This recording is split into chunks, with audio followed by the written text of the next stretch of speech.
നമസ്കാരം. Challenger ആപ്പർ YouTube ചാനലിലേക്ക് എല്ലാവർക്കും സ്വാഗതം. നമ്മൾ കഴിഞ്ഞ ദിവസം ജൂൺ മാസത്തിലെ കറണ്ട് അഫയേഴ്സിന്റെ ഒന്നാമത്തെ ഭാഗം നമ്മൾ ഡിസ്കസ് ചെയ്തിരുന്നു. അതിന്റെ രണ്ടാമത്തെ ഭാഗമാണിത്. പ്രധാനപ്പെട്ട മറ്റുള്ള കറണ്ട് അഫയേഴ്സ് നമുക്ക് നോക്കാം. അപ്പൊ 20 ചോദ്യങ്ങളാണ് നമ്മൾ കഴിഞ്ഞ ക്ലാസ്സിൽ ഡിസ്കസ് ചെയ്തത്. 21ാമത്തെ ചോദ്യം തൊട്ട് സ്റ്റാർട്ട് ചെയ്യാം.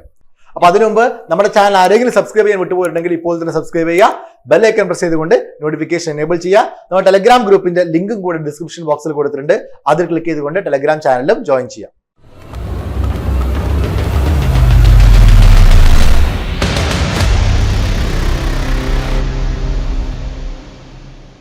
2024 ICC പുരുഷ 2020 ക്രിക്കറ്റ് ലോകകപ്പിൽ കിരീടം നേടിയ ഇന്ത്യൻ ടീമിന്റെ നായകൻ ആരാണ്? അപ്പൊ എല്ലാവർക്കും അറിയാവുന്ന ഒരു ചോദ്യമാണ്. എന്നിരുന്നാൽ പോലും ജസ്റ്റ് ഒന്ന് റിവൈസ് ചെയ്യാൻ വേണ്ടിയാണ് ഇവിടെ കാണിക്കുന്നത്. ഉത്തരം രോഹിത് ശർമ്മ. രോഹിത് ശർമ്മയുടെ നേതൃത്വത്തിലുള്ള ഇന്ത്യൻ ടീമാണ് 2024 2020 വേൾഡ് കപ്പ് ആണെങ്കിൽ നേടിയിരിക്കുന്നത്. ഇതിന്റെ കൂടുതൽ അറിഞ്ഞിരിക്കേണ്ട റിലേറ്റഡ് ഫാക്ട്സ് എന്ന് പറയുന്നത് 2020 വേൾഡ് കപ്പിന്റെ മത്സരങ്ങളുടെ വേദി, അതിനൊരു വെന്യൂ എന്ന് പറയുന്നത് വെസ്റ്റ് ഇൻഡീസ്, USA ഈ രണ്ട് രാജ്യങ്ങളിലായിക്കൊണ്ടായിരുന്നു. ഈ രണ്ട് രാജ്യങ്ങളിലായിരുന്നു 2020 വേൾഡ് കപ്പിന്റെ വേദി എന്ന് പറയുന്നത് കേട്ടോ. ഇനിയും 2020 വേൾഡ് കപ്പിനുള്ള ഇന്ത്യൻ ടീമിൽ ഇടം നേടിയ മലയാളിയായിരുന്നു സഞ്ജു വി സാംസൺ എന്ന് പറയുന്നത്. ലോകകപ്പ് ടീമിൽ കളിക്കുന്ന മൂന്നാമത്തെ മലയാളിയാണ് സഞ്ജു സാംസൺ. ഇദ്ദേഹത്തിന് മുമ്പ് വേൾഡ് കപ്പ് ടീമിൽ കളിച്ചിട്ടുള്ള ബാക്കിയുള്ള രണ്ട് ആളുകളെ നമ്മൾ പരിചയപ്പെടാൻ പോവാണ്. ഇന്ത്യയുടെ ലോകകപ്പിൽ ഇടം നേടിയ ആദ്യത്തെ മലയാളിയാണ് സുനിൽ വത്സൻ. ആരാണ്? സുനിൽ വത്സൻ. അദ്ദേഹം 1983 ലോകകപ്പ് ടീമിലായിരുന്നു അംഗമായിട്ടുണ്ടായിരുന്നത്. അതിനുശേഷം രണ്ടാമതായിക്കൊണ്ട് വന്ന വ്യക്തിയായിരുന്നു ശ്രീശാന്ത്. 2007 T20 ലോകകപ്പിലും 2011 ഏകദിന ലോകകപ്പിലും ഇദ്ദേഹം അംഗമായിരുന്നു. മൂന്നാമതായിക്കൊണ്ട് വന്നിരിക്കുന്ന വ്യക്തിയാണ് സഞ്ജു വി സാംസൺ. അദ്ദേഹം 2024 2020 വേൾഡ് കപ്പിലാണ് അദ്ദേഹം അംഗമായിരുന്നത്. നെക്സ്റ്റ് 22ാം ചോദ്യം.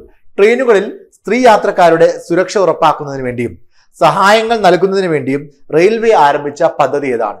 കേന്ദ്ര സർക്കാർ ആവട്ടെ സംസ്ഥാന സർക്കാർ ആവട്ടെ ആരംഭിക്കുന്ന പദ്ധതികളെല്ലാം നമ്മൾ വളരെ ശ്രദ്ധയോടുകൂടി പഠിക്കാറുണ്ട്. പരീക്ഷയ്ക്ക് പലതും ചോദിക്കാറുണ്ട്. കേരള ഗവർണൻസ് എന്ന് പറയുന്ന ഭാഗത്ത് നമുക്ക് സിലബസിന്റെ ഭാഗമായിക്കൊണ്ട് തന്നെ ഇത്തരത്തിലുള്ള സ്കീമുകൾ പഠിക്കാനുണ്ട്. ഇനി 2024 ജൂൺ മാസത്തിൽ പുതിയ സർക്കാർ അധികാരത്തിൽ വന്നത് കൊണ്ട് തന്നെ ഒട്ടനവധി പദ്ധതികൾ വരുന്ന മാസങ്ങളിലൊക്കെ വരുന്നതായിരിക്കും. അതെല്ലാം നോട്ട് ചെയ്യുക, അതെല്ലാം സിലബസിന്റെ ഭാഗമായിട്ട് പഠിക്കുക. കറണ്ട് അഫയേഴ്സ് ആയിട്ടും സ്ട്രാറ്റജിക്ക് ആയിട്ടും അതൊക്കെ ചോദിക്കാവുന്നതാണ്. എന്തായാലും ഇതിനുള്ള ഉത്തരം എന്ന് പറയുന്നത് മേരി സഹേലി എന്നുള്ളതാണ്. ഏതാണ്? മേരി സഹേലി എന്നുള്ളതാണ്. സ്ത്രീകളുടെ സുരക്ഷയ്ക്ക് വേണ്ടിയിട്ട് ഇന്ത്യൻ റെയിൽവേ ട്രെയിനുകളിൽ ഇന്ത്യൻ റെയിൽവേ കൊണ്ടുവന്നിരിക്കുന്ന ഒരു പുതിയ സംവിധാനമാണ് മേരി സഹേലി എന്ന് പറയുന്നത്. ട്രെയിനുകളിൽ സ്ത്രീ യാത്രക്കാർക്ക് സഹായം നൽകുന്നതിനും സുരക്ഷ ഉറപ്പാക്കുന്നതിനും വേണ്ടി ആരംഭിച്ചിരിക്കുന്ന പദ്ധതിയാണ് മേരി സഹേലി. തനിയെ യാത്ര ചെയ്യുന്ന സ്ത്രീ യാത്രക്കാരുടെ വിവരങ്ങൾ ശേഖരിച്ച് അവരെ സഹായിക്കുന്ന പദ്ധതിയാണ് മേരി സഹേലി എന്ന് പറയുന്നത്. നെക്സ്റ്റ് 23ാം ചോദ്യം. ആദിവാസി മേഖലകളിൽ എക്സൈസ് പ്രവർത്തനങ്ങൾ ശക്തിപ്പെടുത്തുന്നതിനായി ആരംഭിച്ച നൂതന പരാതി പരിഹാര സമ്പർക്ക പദ്ധതി ഏതാണ്? ഇത് കേരള സർക്കാരിന്റെ പദ്ധതിയാണ്. കേരള എക്സൈസ് വകുപ്പ് ആരംഭിച്ചിരിക്കുന്ന പദ്ധതിയാണ്. പദ്ധതിയുടെ പേരാണ് കരുതൽ. ഈ പദ്ധതി ആദ്യമായിട്ട് നടപ്പിലാക്കുന്നത് എവിടെയാണ്? പാലക്കാട് ജില്ലയിലാണ്. എവിടെയാണ്? പാലക്കാട് ജില്ലയിലാണ് എക്സൈസ് വകുപ്പിന്റെ നേതൃത്വത്തിൽ ഈ ഒരു പദ്ധതി നടപ്പിലാക്കുന്നത് എന്ന് മനസ്സിലാക്കുക. നെക്സ്റ്റ് 2024 തിരുവനന്തപുരം കാലാവസ്ഥാ നിരീക്ഷണ കേന്ദ്രത്തിന്റെ ആദ്യ വനിതാ ഡയറക്ടർ ആയിക്കൊണ്ട് നിയമിതയായത് ആരാണ്? ഇത് വളരെ പ്രധാനപ്പെട്ടതും ശ്രദ്ധിച്ചിരിക്കേണ്ടതുമായിട്ടുള്ള ചോദ്യമാണ് കേട്ടോ. 2024 തിരുവനന്തപുരം കാലാവസ്ഥാ നിരീക്ഷണ കേന്ദ്രത്തിന്റെ ആദ്യ വനിതാ ഡയറക്ടർ ആയിക്കൊണ്ട് നിയമിക്കപ്പെട്ടിരിക്കുന്ന വ്യക്തിയാണ് നിത കെ ഗോപാൽ. ആരാണ്? നിത കെ ഗോപാൽ കേട്ടോ. നെക്സ്റ്റ് ഇന്ത്യയിലെ ആദ്യത്തെ ആസ്ട്രോ ടൂറിസം ആരംഭിച്ചത് ഏത് സംസ്ഥാനത്താണ്? ഉത്തരവിടെ കൊടുത്തിട്ടുണ്ട്. ഉത്തരാഖണ്ഡിന്റെ പുതിയ മുഖ്യമന്ത്രി ആരാണെന്നുള്ളത്, ഉത്തരാഖണ്ഡിന്റെ മുഖ്യമന്ത്രി ആരാണെന്നുള്ളത് നിങ്ങൾ കമന്റ് ചെയ്യാം. എന്തായാലും ഇന്ത്യയിലെ ആദ്യത്തെ ആസ്ട്രോ ടൂറിസം ആരംഭിച്ചിരിക്കുന്ന സംസ്ഥാനമാണ് ഉത്തരാഖണ്ഡ് കേട്ടോ. ഉത്തരാഖണ്ഡിലെ മസൂറിയിലെ ജോർജ് എവറസ്റ്റ് കൊടുമുടി. ഉത്തരാഖണ്ഡിലെ മസൂറിയിലെ ജോർജ് എവറസ്റ്റ് കൊടുമുടിയിലാണ് ആസ്ട്രോ ടൂറിസം പ്രവർത്തനം ആരംഭിച്ചിരിക്കുന്നത്. ആസ്ട്രോ ടൂറിസം പദ്ധതിക്ക് നൽകിയിരിക്കുന്ന പേരാണ് നക്ഷത്ര സഭ കേട്ടോ. ആസ്ട്രോ ടൂറിസം പദ്ധതിക്ക് നൽകിയിരിക്കുന്ന പേരാണ് നക്ഷത്ര സഭ. ഒരുപക്ഷെ ചോദ്യം അങ്ങനെയും വരാം. നക്ഷത്ര സഭ എന്നറിയപ്പെടുന്ന ആസ്ട്രോ ടൂറിസം പദ്ധതി നടപ്പിലാക്കിയിരിക്കുന്ന സംസ്ഥാനം ഏത് കേട്ടോ? അല്ലെ ഇത് ഏത് തരത്തിലുള്ള ടൂറിസം പദ്ധതിയാണെന്ന് ചോദിക്കാം. അത് ആസ്ട്രോ ടൂറിസം ആണെന്ന് മനസ്സിലാക്കാം. നെക്സ്റ്റ് ഏത് രാജ്യത്തിന്റെ പുതിയ കിരീടാവകാശിയായിട്ടാണ് Sheikh Sabah Khalid Al Hamad Al Sabah ചുമതലയിട്ടിരിക്കുന്നത്? അപ്പൊ ഇദ്ദേഹം ഏത് രാജ്യത്തിന്റെ പുതിയ കിരീടാവകാശിയായിട്ടാണ് ചുമതലയിട്ടിരിക്കുന്നത് എന്നുള്ളതാണ് ചോദ്യം. ഉത്തരം കുവൈറ്റ് ആണ്. കുവൈത്തിന്റെ ക്യാപിറ്റൽ ഏതെന്നുള്ളത് നിങ്ങൾ കമന്റ് ചെയ്യാം. മനസ്സിലാക്കുക, ഇദ്ദേഹം കുവൈത്തിന്റെ പുതിയ കിരീടാവകാശിയായിട്ട് ചാർജ് ഏറ്റെടുത്തിരിക്കുന്നു. കുവൈത്തിന്റെ മുൻ പ്രധാനമന്ത്രി, മുൻ വിദേശകാര്യമന്ത്രി എന്നീ ചുമതലകൾ വഹിച്ച വ്യക്തിയാണ് Sheikh Sabah Khalid Al Hamad Al Sabah എന്ന് പറയുന്ന അദ്ദേഹമാണ് അടുത്ത കിരീടാവകാശി എന്നും കൂടെ അറിഞ്ഞിരിക്കുക കേട്ടോ.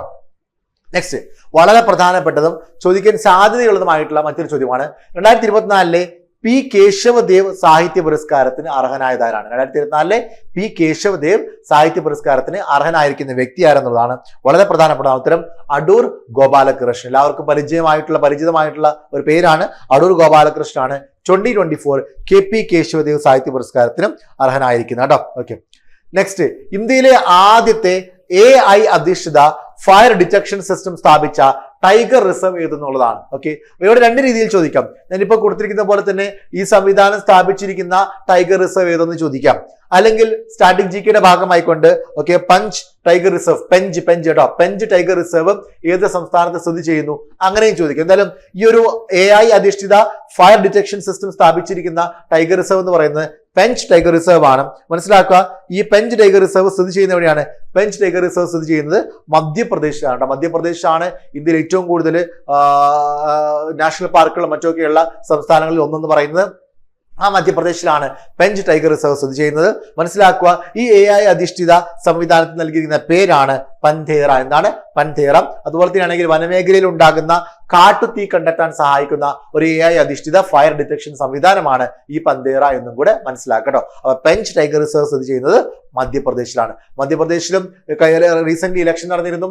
പുതിയ മുഖ്യമന്ത്രി അധികാരത്തിലേറിയിട്ടുണ്ട് അല്ലെ? പുതിയ മുഖ്യമന്ത്രിയുടെ പേര് എന്നുള്ളത് കമന്റ് ചെയ്യുക. ഓക്കെ, നെക്സ്റ്റ്, 2024 അന്താരാഷ്ട്ര പരിസ്ഥിതി ദിനത്തിന്റെ പ്രമേയം. 2024 അന്താരാഷ്ട്ര പരിസ്ഥിതി ദിനത്തിന്റെ പ്രമേയം എന്തെന്നുള്ളതാണ് ചോദ്യം. ഓക്കെ, വളരെ പ്രധാനപ്പെട്ട, എല്ലാവർക്കും അറിയാം ജൂൺ 5-ാം തീയതിയാണ് പരിസ്ഥിതി ദിനം എന്നുള്ളത്. പരിസ്ഥിതി ദിനവുമായി ബന്ധപ്പെട്ട ഒരുപാട് ചോദ്യങ്ങൾ PSC ചോദിക്കാറുണ്ട്. 2024 തീം എന്തെന്നുള്ളതാണ് ചോദ്യം. ഓക്കെ, ഉത്തരം land restoration, desertification and drought resilience കേട്ടോ. ഇതാണ് 2024 അന്താരാഷ്ട്ര ഇന്റർനാഷണൽ എൻവയോൺമെന്റ് ഡേയുടെ ഓക്കെ തീം എന്ന് പറയുന്നത്. ലാൻഡ് റെസ്റ്റോറേഷനും ഡെസർട്ടിഫിക്കേഷൻ ആൻഡ് ഡ്രോട്ട് റെസിലിയൻസ് എന്നുള്ളതാണ് ഇതിന്റെ തീം എന്ന് മനസ്സിലാക്കുക. ഓക്കെ, അന്താരാഷ്ട്ര പരിസ്ഥിതി ദിനം ആചരിക്കുന്നത് എല്ലാ വർഷവും ജൂൺ മാസം 5-ാം തീയതിയാണ്. ഈ ദിനാചരണത്തിന് നേതൃത്വം നൽകുന്ന ആരാണ്? ഐക്യരാഷ്ട്ര സഭയാണ്, യുണൈറ്റഡ് നേഷൻസ് ഓർഗനൈസേഷൻ ആണ്. ഓക്കെ, അതുപോലെ തന്നെയാണെങ്കിൽ ആദ്യമായിക്കൊണ്ട് ഐക്യരാഷ്ട്രസഭയുടെ നേതൃത്വത്തിൽ ഈ ഒരു ദിനാചരണം നടത്തിയ വർഷം എന്ന് പറയുന്നത് 1973 ആണ് കേട്ടോ. 1973 തൊട്ട് ഇങ്ങോട്ട് എല്ലാ വർഷവും ജൂൺ 5-ന് നമ്മൾ പരിസ്ഥിതി ദിനമായിക്കൊണ്ട് ആചരിക്കുന്നുണ്ട്.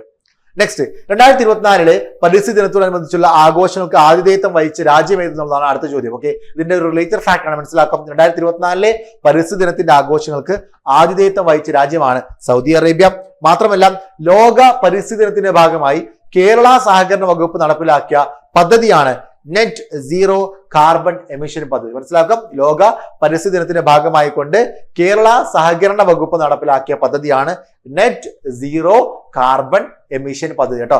നെറ്റ് സീറോ കാർബൺ എമിഷൻ പദ്ധതി. അപ്പൊ നമ്മൾ ആതിഥേയത്വം വഹിച്ച രാജ്യം സൗദി അറേബ്യ എന്ന് മനസ്സിലായി. ഒക്കെ റിയാദ് പ്രദേശത്തായിരുന്നു പ്രധാനമായിട്ട് ഇതിന്റെ കാര്യങ്ങളൊക്കെ നടന്നത്. ഓക്കെ, അതുപോലെ തന്നെയാണെങ്കിൽ സഹകരണ വകുപ്പിന്റെ ആ ഒരു പദ്ധതി നമ്മൾ മനസ്സിലാക്കി, നെറ്റ് സീറോ കാർബൺ എമിഷൻ പദ്ധതി.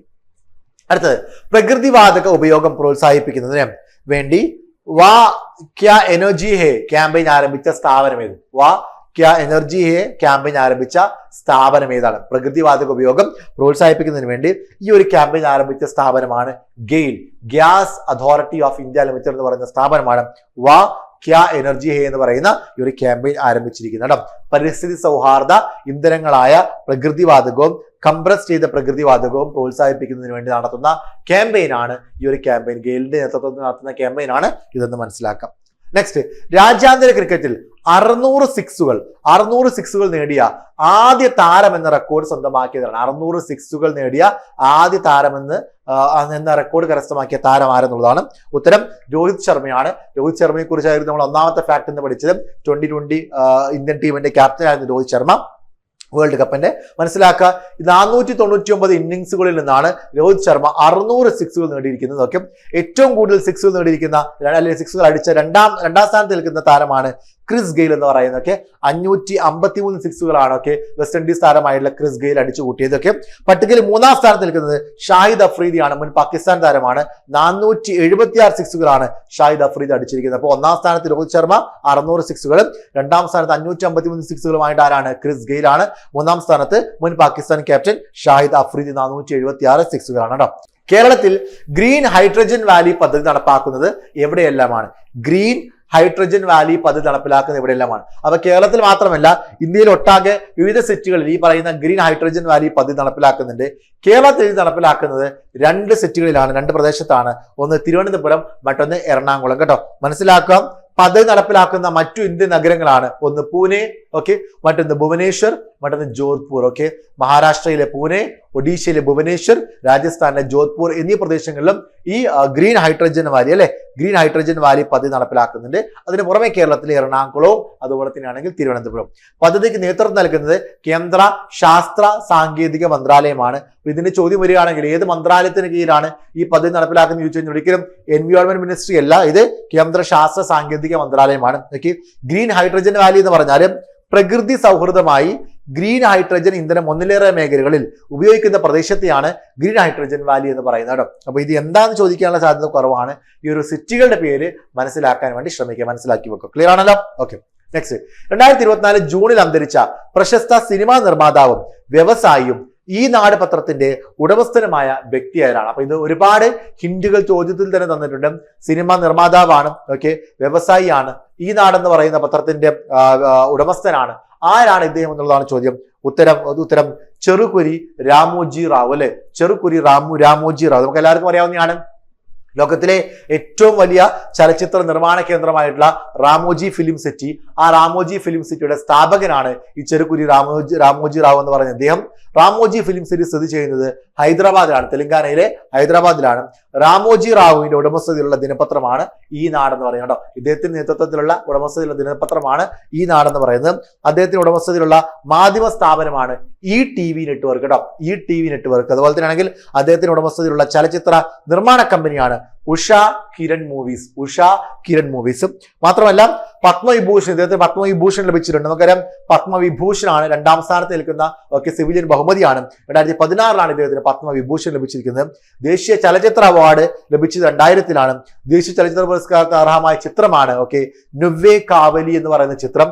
രാമോജി റാവു നിർമ്മിച്ച മലയാള ചിത്രമാണ് പകരത്തിന് പകരം എന്ന് പറയുന്ന 1986 ചിത്രം. ഒരുപക്ഷെ അത് മാത്രമായിട്ട് ചോദ്യം വരാം. രാമോജി റാവു നിർമ്മിച്ച മലയാള ചിത്രം ഏത്? പകരത്തിന് പകരം 1986. അപ്പൊ ഇത്രയും റിലേറ്റഡ് ഫാക്ട്സ് നമ്മൾ ഇദ്ദേഹവുമായി ബന്ധപ്പെട്ട് പഠിക്കുന്നുണ്ട്. അദ്ദേഹം നിർമ്മിച്ച മലയാള ചിത്രം, അദ്ദേഹത്തിന് ദേശീയ ചലച്ചിത്ര പുരസ്കാരത്തിന് അർഹമായി കൊടുത്ത ചിത്രം ഏതാണ്? നുവ്വേ കാവലി. ദേശീയ ചലച്ചിത്ര അവാർഡ് ലഭിച്ചത് 2000-ലാണ്. പത്മവിഭൂഷൺ നൽകി ആദരിച്ചത് 2016-ലാണ്. അദ്ദേഹത്തിന്റെ ഉടമസ്ഥതയിലുള്ള ചലച്ചിത്ര നിർമ്മാണ കമ്പനിയാണ് ഉഷ കിരൺ മൂവീസ് എന്ന് പറയുന്നത്. അദ്ദേഹത്തിന്റെ ഉടമസ്ഥതയിലുള്ള മാധ്യമ സ്ഥാപനമാണ് ETV. ഉടമസ്ഥതയിലുള്ള ദിനപത്രമാണ് ഈ നാടെന്ന് പറയുന്നത്.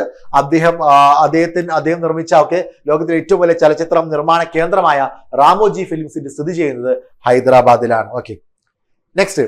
Kaveri a long winded dispute എന്ന പുസ്തകം എഴുതിയത് ആരാണ്? ഇത് വളരെ റെലവെന്റ് ആയിട്ടുള്ള ഒരു പുസ്തകമാണ്. ഓക്കെ, പ്രശസ്തനായിട്ടുള്ള ഒരു എഴുത്തുകാരനാണ് എഴുതിയിരിക്കുന്നത്. ഓക്കെ, മലയാളിയാണ്, T രാമകൃഷ്ണൻ. കേട്ടോ, അപ്പൊ Kaveri a long winded dispute എന്ന പുസ്തകം എഴുതിയിരിക്കുന്നത് T രാമകൃഷ്ണനാണ്.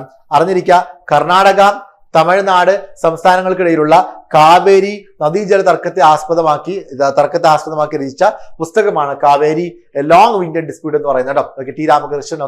ഓക്കെ, നെക്സ്റ്റ് ചോദ്യം നോക്കാം.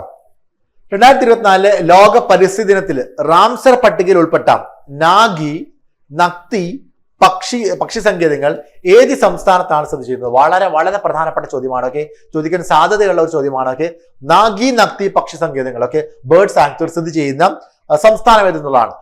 ഇത് പഠിക്കാനുള്ള കാരണം എന്താണ്? 2024 റാംസർ പട്ടികയിൽ ഉൾപ്പെട്ടിരിക്കുന്ന പരിസ്ഥിതി ദിനത്തിൽ റാംസർ പട്ടികയിൽ ഉൾപ്പെട്ടിരിക്കുന്ന 2 പക്ഷി സങ്കേതങ്ങളാണ്. ഉത്തരം ബീഹാറിലെ 2 പക്ഷി സങ്കേതങ്ങളാണ് നാഗിയും നക്തിയും. കേട്ടോ, നക്തി പക്ഷി സങ്കേതങ്ങൾ, നാഗി നക്തി പക്ഷി സങ്കേതങ്ങൾ കൂടി ഉൾപ്പെട്ടപ്പോൾ നിലവിൽ 82 വെറ്റ്ലാൻഡ്സ് ആണ് ഇന്ത്യയിൽ നിന്ന് റാംസർ പട്ടികയിൽ ചേർക്കപ്പെട്ടിരിക്കുന്നത്. അപ്പോൾ വെറ്റ്ലാൻഡ്സ് അല്ലേ? ഓക്കെ, വെറ്റ്ലാൻഡുകൾ എന്ന് വെച്ചാൽ തണ്ണീർത്തടങ്ങൾ. അപ്പോൾ തണ്ണീർത്തട സംരക്ഷണവുമായി ബന്ധപ്പെട്ടിരിക്കുന്ന ഒരു ലിസ്റ്റാണ് ഇത്, റാംസർ ലിസ്റ്റ്. ആ റാംസർ പട്ടികയിൽ നിലവിൽ ഇന്ത്യയിൽ 82 തണ്ണീർത്തടങ്ങളാണ് ഉൾപ്പെട്ടിരിക്കുന്നത്. മനസ്സിലാക്കി. നമുക്ക് കേരളവും ഭരണ സംവിധാനം എന്ന് പറയുന്ന ആ ഒരു ടോപ്പിക്കിൽ സിവിക്സിന്റെ ഭാഗമായിട്ട് നമുക്ക് വാട്ടർ ഷെഡ് മാനേജ്മെന്റിനെ കുറിച്ച് പഠിക്കാനുണ്ട്, തണ്ണീർത്തട സംരക്ഷണത്തെ കുറിച്ച് പഠിക്കാറുണ്ട്. അവിടെ ഈ റാംസർ സൈറ്റുകളും അതിന്റെ കാര്യങ്ങളൊക്കെ പഠിക്കുന്നതാണ്. മനസ്സിലാക്കുക, നിലവിൽ 82 റാംസർ സൈറ്റുകളാണ് ഇന്ത്യയിലുള്ളത്. അതിൽ റീസെന്റ് ചേർക്കപ്പെട്ടതാണ് ഈ പറയുന്ന 2 എണ്ണം. ഓക്കെ, നാഗിയും നക്തിയും. നെക്സ്റ്റ്, UPI സാങ്കേതിക വിദ്യയിലേക്ക് മാറുന്ന ആദ്യത്തെ തെക്കേ അമേരിക്കൻ രാജ്യം ഏതാണ്? അപ്പോൾ ഇന്ത്യയിൽ UPI സംവിധാനം കൊണ്ടുവന്നതിന് ശേഷം മറ്റു പല രാജ്യങ്ങൾ UAE അടക്കമുള്ള പല രാജ്യങ്ങളിലോട്ട് നമ്മളത് വ്യാപിപ്പിക്കുന്നുണ്ടായിരുന്നു. ഇനിയിപ്പോൾ അടുത്തത് തെക്കേ അമേരിക്കൻ രാജ്യങ്ങളിലോട്ടാണ്. ആദ്യമായിക്കൊണ്ട് UPI സാങ്കേതിക വിദ്യയിലോട്ട് മാറിയ തെക്കേ അമേരിക്കൻ രാജ്യമാണ് പെറു എന്ന് പറയുന്നതൊക്കെ. അപ്പൊ ഈ പെറുവിൽ ഈ ഒരു സാങ്കേതിക വിദ്യയുടെ അടിസ്ഥാനത്തിൽ UPI ഇൻട്രൊഡ്യൂസ് ചെയ്യുന്നത് ഒക്കെ ഒന്ന് national payment corporation of India എന്ന് പറയുന്ന ഇന്ത്യയുടെ NPCIയും അതുപോലെ തന്നെയാണെങ്കിൽ റിസർവ് ബാങ്ക് ഓഫ് പെറുവും ചേർന്നിട്ടാണ്. അപ്പോൾ NPCI ആണ് ആക്ച്വലി ഇത് സപ്പോർട്ട് ചെയ്യുന്നതും. NPCIയും റിസർവ് ബാങ്ക് ഓഫ് പെറുവും കൂടെ ചേർന്നിട്ടാണ് UPI സംവിധാനം പെറുവിൽ നടപ്പിലാക്കുന്നതെന്ന് അറിഞ്ഞിരിക്കുക. നെക്സ്റ്റ്, 2024 അന്തരിച്ച മുൻ ഹൈക്കോടതി ചീഫ് ജസ്റ്റിസ് UL ഭട്ടിന്റെ ആത്മകഥയുടെ പേരെന്താണ്? വളരെ പ്രധാനപ്പെട്ടതാണ്, ചോദിക്കാൻ സാധ്യതയുള്ള മറ്റൊരു പുസ്തകമാണ്. ഉത്തരം story of a chief justice. എന്താണ് story of a chief justice? അപ്പൊ ഇവിടെ അറിഞ്ഞിരിക്കേണ്ടത് UL ഭട്ട് എന്ന് പറയുന്ന ഇദ്ദേഹം, ജസ്റ്റിസ് UL ഭട്ട്, അദ്ദേഹം കേരള ഹൈക്കോടതിയിലെ മുൻ ആക്ടിംഗ് ചീഫ് ജസ്റ്റിസ് ആയിരുന്നു. പിന്നീട് അദ്ദേഹം മധ്യപ്രദേശ് ഗുവാഹത്തി ഹൈക്കോടതികളുടെ ചീഫ് ജസ്റ്റിസ് ആയിട്ട് മാറുകയുണ്ടായി. മധ്യപ്രദേശിന്റെ ഹൈക്കോടതി ചീഫ് ജസ്റ്റിസ് ആയിരുന്നു, ഗുവാഹത്തി ഹൈക്കോടതി ചീഫ് ജസ്റ്റിസ് ആയിരുന്നു ഇദ്ദേഹം. മുമ്പ് കേരള ഹൈക്കോടതിയിലെ ആക്ടിംഗ് ചീഫ് ജസ്റ്റിസ് ആയിരുന്നു. അദ്ദേഹം എഴുതിയ പുസ്തകമാണ് story of a chief justice. 2024 അദ്ദേഹം അന്തരിച്ചു കേട്ടോ. Story of a chief justice. Next, ഏത് സംസ്ഥാനത്തെ മുഖ്യമന്ത്രി ആയിട്ടാണ് പ്രേം സിംഗ് തമാങ്ങിനെ രണ്ടാം തവണയും തെരഞ്ഞെടുത്തത്? 2024 18ാം ലോക്സഭയുടെ കൂട്ടത്തിൽ തന്നെ, 18ാം ലോക്സഭാ തെരഞ്ഞെടുപ്പിന്റെ കൂട്ടത്തിൽ തന്നെ മറ്റ് 2-3 സംസ്ഥാനങ്ങളിലോട്ട് ഇലക്ഷൻ നടന്നിരുന്നു. അപ്പൊ ആ സംസ്ഥാനങ്ങളിലെ മുഖ്യമന്ത്രിമാരും ചാർജ് ഏറ്റെടുത്തിട്ടുണ്ട്. അപ്പൊ അവരുടെ പേരുകളാണ് നമ്മൾ പഠിക്കാൻ പോകുന്നത്. ഒന്ന് ഈ പറയുന്ന പ്രേം സിംഗ് തമാങ്. പ്രേം സിംഗ് തമാങ് ഏത് സംസ്ഥാനത്ത് തന്നെയാണ്? സിക്കിമിന്റെ മുഖ്യമന്ത്രിയാണ് ആര്? രണ്ടാം തവണയായിക്കൊണ്ട് ചാർജ് എടുത്തിരിക്കുന്ന വ്യക്തിയാണ് ആര്? പ്രേം സിംഗ് തമാങ്. പ്രേം സിംഗ് തമാങ് പ്രതിനിധീകരിക്കുന്ന നിയമസഭാ മണ്ഡലം പോക്ലോ കാംബ്രാങ് എന്ന് പറയുന്ന നിയമസഭാ മണ്ഡലമാണ്. പോക്ലോ കാംബ്രാങ്. പ്രേം സിംഗ് തമാങ് പ്രതിനിധീകരിക്കുന്ന പാർട്ടിയാണ് സിക്കിം ക്രാന്തികാരി മോർച്ച. എന്താണ് സിക്കിം ക്രാന്തികാരി മോർച്ച എന്ന് പറയുന്നത്? സിക്കിം ക്രാന്തികാരി മോർച്ച സ്ഥാപകൻ പ്രേം സിംഗ് തമാങ്. അപ്പൊ അദ്ദേഹത്തിന്റെ നേതൃത്വത്തിലുള്ള പാർട്ടിയാണ്. പാർട്ടിയുടെ പേര് സിക്കിം ക്രാന്തികാരി മോർച്ച. അദ്ദേഹം പ്രതിനിധീകരിക്കുന്ന മണ്ഡലമാണ് പോക്ലോ കാംബ്രാങ് എന്ന് പറയുന്ന മണ്ഡലം കേട്ടോ. ഒഡീഷയിലെ ആദ്യത്തെ മുസ്ലിം വനിതാ MLA ആരാണ്? അപ്പോൾ ഒഡീഷയിൽ ആദ്യമായിക്കൊണ്ടാണ് ഒരു മുസ്ലിം വനിതാ MLA തെരഞ്ഞെടുക്കപ്പെടുന്നത്. അവരുടെ പേരാണ് സോഫിയ ഫിർദൌസ്. എന്താണ്? സോഫിയ ഫിർദൌസ്. അറിഞ്ഞിരിക്കാം. സോഫിയ ഫിർദൌസ് പ്രതിനിധീകരിക്കുന്ന നിയമസഭാ മണ്ഡലമാണ് ബാരാബതി കട്ടക് മണ്ഡലം. ഇവരാണ് പ്രതിനിധീകരിക്കുന്നത്. സോഫിയ ഫിർദൌസും പ്രതിനിധീകരിക്കുന്ന പാർട്ടി ഇന്ത്യൻ നാഷണൽ കോൺഗ്രസ്. അപ്പൊ INCയുടെ ഭാഗമായിട്ടുള്ള സോഫിയ ഫിർദൌസ് ആണ് ഒഡീഷയിലെ ആദ്യത്തെ വനിതാ മുസ്ലിം MLA കേട്ടോ. അറിഞ്ഞിരിക്കുക. ഈ ഒഡീഷയുടെ പുതിയ മുഖ്യമന്ത്രി അല്ലെ? ഒഡീഷയുടെ മുൻ മുഖ്യമന്ത്രിയായിരുന്ന ലോങ്സ്റ്റ് സെർവിംഗ് മുഖ്യമന്ത്രിയായിരുന്ന നവീൻ പട്നായിക് അദ്ദേഹത്തിന് പാർട്ടി പരാജയപ്പെട്ടിരിക്കുന്നു. പുതിയ പാർട്ടി അധികാരത്തിൽ വന്നിരിക്കുന്നു. മോഹൻ ചരൺ മാഞ്ചി. ആരാണ്? മോഹൻ ചരൺ മാഞ്ചി ആണ് ഒഡീഷയുടെ പുതിയ മുഖ്യമന്ത്രി കേട്ടോ. മോഹൻ ചരൺ മാഞ്ചി മനസ്സിലാക്കാം. ഒഡീഷയുടെ 15ാമത്തെ മുഖ്യമന്ത്രിയാണ് മോഹൻ ചരൺ മാഞ്ചി എന്ന് പറയുന്നത്. അദ്ദേഹം പ്രതിനിധീകരിക്കുന്ന മണ്ഡലമാണ് കിയോഞ്ചർ എന്ന് പറയുന്നത്. അദ്ദേഹം പ്രതിനിധീകരിക്കുന്ന പാർട്ടിയാണ് ഭാരതീയ ജനതാ പാർട്ടി അഥവാ BJP. ഒഡീഷയിലെ ഉപമുഖ്യമന്ത്രിമാരായിക്കൊണ്ട് ചുമതലയിട്ടത് KV സിംഗ്ദേവും പ്രവദീപ് പരന്തയും. 2 ഉപമുഖ്യമന്ത്രിമാരുണ്ട്, KV സിംഗ്ദേവും പ്രവദീപ് പരന്തയും. അതുപോലെ തന്നെയാണെങ്കിൽ ഒഡീഷയിലെ ഏറ്റവും കൂടുതൽ കാലം മുഖ്യമന്ത്രിയായിരുന്ന വ്യക്തിയാണ് നവീൻ പട്നായിക് കേട്ടോ. ബിജു ജനതാദളിന്റെ തലവനായിട്ടുള്ള നവീൻ പട്നായിക്. അപ്പൊ മറക്കല്ലേ, 15ാമത്തെ മുഖ്യമന്ത്രിയാണ് മോഹൻ ചരൺ മാഞ്ചി. പ്രേം സിംഗ് തമാങ് സിക്കിം. മോഹൻ ചരൺ മാഞ്ചി ഒഡീഷ. നെക്സ്റ്റ്, ആന്ധ്രാപ്രദേശിന്റെ പുതിയ മുഖ്യമന്ത്രി ആരാണ്? അപ്പൊ കൂടുതൽ ഇലക്ഷൻ നടന്ന മറ്റൊരു സംസ്ഥാനമാണ് ആന്ധ്രാപ്രദേശ് എന്ന് പറയുന്നത്. ആന്ധ്രാപ്രദേശിന്റെ പുതിയ മുഖ്യമന്ത്രിയാണ് N ചന്ദ്രബാബു നായിഡു അല്ലെ? N ചന്ദ്രബാബു നായിഡു. അദ്ദേഹം 4ാം തവണയാണ് ചന്ദ്രബാബു നായിഡു മുഖ്യമന്ത്രിയായിട്ട് ചുമതലയെടുക്കുന്നത്. അദ്ദേഹം അൺഡിവൈഡഡ് ആന്ധ്രാപ്രദേശിന്റെ മുഖ്യമന്ത്രി ആയിരുന്നു മുമ്പ്. ആന്ധ്രാപ്രദേശിന്റെ വിഭജനത്തിന് ശേഷം ഇദ്ദേഹം ആദ്യമായിട്ടാണ് മുഖ്യമന്ത്രിയായിട്ട് മാറുന്നത്. ആന്ധ്രാപ്രദേശിന്റെ വിഭജനത്തിന് ശേഷം തുടക്കത്തിൽ അദ്ദേഹമായിരുന്നു. പക്ഷേ ആന്ധ്രാപ്രദേശിന്റെ വിഭജനത്തിന് ശേഷം നടന്ന ഇലക്ഷനിൽ ഇതുവരെ അദ്ദേഹം ഇലക്ട് ചെയ്യപ്പെട്ടിട്ടില്ലായിരുന്നു മുഖ്യമന്ത്രിയായിട്ട്. ആദ്യമായിട്ടാണ് അദ്ദേഹം മുഖ്യമന്ത്രിയായിട്ട് ചാർജ് ചെയ്തെടുക്കുന്നത്. ചന്ദ്രബാബു നായിഡു പ്രതിനിധീകരിക്കുന്ന നിയമസഭാ മണ്ഡലമാണ് കുപ്പം. അദ്ദേഹം പ്രതിനിധീകരിക്കുന്ന രാഷ്ട്രീയ പാർട്ടിയാണ് തെലുങ്ക് ദേശം പാർട്ടി എന്ന് പറയുന്ന TDP. തെലുങ്ക് ദേശം പാർട്ടിയുടെ നിലവിലെ ദേശീയ പ്രസിഡന്റുമാരെ തന്നെയാണ് ചന്ദ്രബാബു നായിഡു. പുതിയ ഉപമുഖ്യമന്ത്രിയായിട്ട് ചുമതലയിട്ടത് പവൻ കല്യാൺ ജനസേന പര്യടം. ആന്ധ്രാപ്രദേശ് അല്ലെങ്കിൽ തെലുങ്കു സിനിമയിലെ പ്രധാനിയും അറിയപ്പെടുന്ന നടനുമായിട്ടുള്ള പവൻ കല്യാണാണ് അദ്ദേഹത്തിന്റെ പാർട്ടി, ജനസേന പാർട്ടി. ആ പവൻ കല്യാണാണ് ആന്ധ്രാപ്രദേശിന്റെ പുതിയ ഉപമുഖ്യമന്ത്രി. ഇത് ചോദിക്കാൻ നല്ല സാധ്യതയുള്ള ഒരു ചോദ്യമാണ്. ഒരുപക്ഷെ ചന്ദ്രബാബു നായിഡുവിനെ കുറിച്ച് ചോദിക്കുന്നതിനേക്കാളും സാധ്യത പവൻ കല്യാണിനെ കുറിച്ച് ചോദിക്കാനാണ് കേട്ടോ. ഉപമുഖ്യമന്ത്രി ആന്ധ്രാപ്രദേശ്. നെക്സ്റ്റ് ഓക്കെ, നമ്മൾ കുറച്ച് ഡേറ്റ്സ് ആൻഡ് ഒബ്സർവേഷൻ പഠിക്കാൻ പോവാണ്. ഒന്ന്, ലോക സൈക്കിൾ ദിനം. ജൂൺ മാസത്തിലെ ഡേറ്റ്സ് ആൻഡ് ഒബ്സർവേഷൻ. ഓക്കെ, ലോക സൈക്കിൾ ദിനം ആയിക്കൊണ്ട് ജൂൺ മാസത്തിലെ ജൂൺ 3-ാം തീയതിയാണ് നമ്മൾ എല്ലാ വർഷവും ആചരിക്കുന്നത്. ജൂൺ 3 ലോക സൈക്കിൾ ദിനം. ഇനി അടുത്തെന്താണ്? ജൂൺ 5 എന്നാണ് ലോക പരിസ്ഥിതി ദിനം. ലോക പരിസ്ഥിതി ദിനം. ഓക്കെ, ഇനി അടുത്തത് നോക്കാം. ഓക്കെ, ലോക ഭക്ഷ്യ സുരക്ഷാ ദിനം. ലോക ഭക്ഷ്യ സുരക്ഷാ ദിനം എന്നാണ് ജൂൺ 7. ലോക ഭക്ഷ്യ സുരക്ഷാ ദിനം ജൂൺ 7 ആണ്. അടുത്തത് ലോക മഴക്കാട് ദിനം. ലോക മഴക്കാട് ദിനം, റെയിൻ ഫോറസ്റ്റ് അല്ലെ, മഴക്കാട് ദിനം ആചരിക്കുന്നത് എന്നാണ്. Okay, June 22. അപ്പൊ ലോക സൈക്കിൾ ദിനം ജൂൺ 3 ആണ്. ലോക പരിസ്ഥിതി ദിനം ജൂൺ 5 ആണ്. ലോക ഭക്ഷ്യസുരക്ഷാ ദിനം ജൂൺ 7 ആണ്. ലോക മഴക്കാട് ദിനം ആചരിക്കുന്നത് ജൂൺ 22 ആണ് കേട്ടോ. ഓക്കെ, നെക്സ്റ്റ്, സാഹിത്യ നഗര ദിനമായി ആചരിക്കാൻ കേരള സർക്കാർ തീരുമാനിച്ചതെന്നാണ്. സാഹിത്യ നഗര ദിനമായി ആചരിക്കാൻ കേരള സർക്കാർ തീരുമാനിച്ചതെന്നാണ്. ഉത്തരം എന്താണ്? ജൂൺ 23. ജൂൺ 23 പ്രത്യേകം എന്താണ്? 2024 ജൂൺ 23-നാണ് കോഴിക്കോടിനൊക്കെ സാഹിത്യ നഗരമായിട്ട്, ഇന്ത്യയിലെ ആദ്യത്തെ സാഹിത്യ നഗരമായിക്കൊണ്ട് കോഴിക്കോടിനെ പ്രഖ്യാപിച്ചത് ഈ ജൂൺ 23-നാണ്. അതുകൊണ്ട് തന്നെ ഇനി അങ്ങോട്ട് എല്ലാ വർഷവും ജൂൺ 23-ന് സാഹിത്യ നഗര ദിനമായി ആചരിക്കാൻ വേണ്ടി കേരള സർക്കാർ തീരുമാനിച്ചു. അപ്പോൾ യുനെസ്കോയുടെ സാഹിത്യ നഗരമായിട്ട് ഇന്ത്യയിൽ തിരഞ്ഞെടുക്കപ്പെട്ടിരിക്കുന്ന ഏതാണ്? കോഴിക്കോടാണ്. അത് തിരഞ്ഞെടുത്ത ദിവസമാണ് ജൂൺ 23 മനസ്സിലാക്കുക. അപ്പോൾ ഇതോടുകൂടി നമ്മൾ ഇന്നത്തെ കറണ്ട് അഫയേഴ്സ് അവസാനിപ്പിക്കുകയാണ്. മറ്റൊരു ദിവസം മറ്റൊരു ടോപ്പിക്കുമായി അല്ലെങ്കിൽ മറ്റൊരു കറണ്ട് അഫയേഴ്സുമായി നമുക്ക് കണ്ടുമുട്ടാം. Thank you, by.